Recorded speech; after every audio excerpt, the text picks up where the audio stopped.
Ladies and gentlemen, your DJ Gazi, DJ Gazi.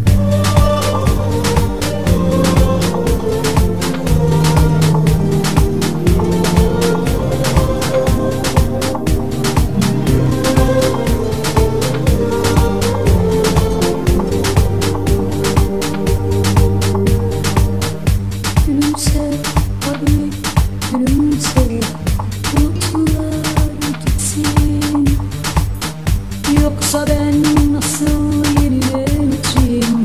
Hadi gülümse.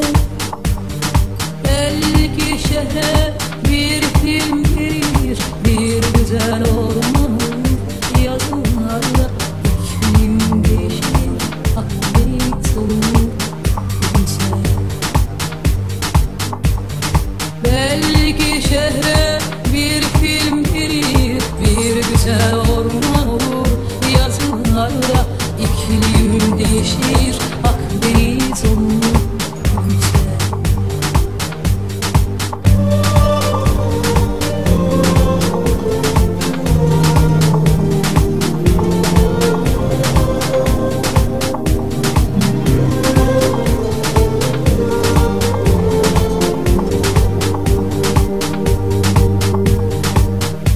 Gülümse, hadi gülümse, bulutlar gitsin.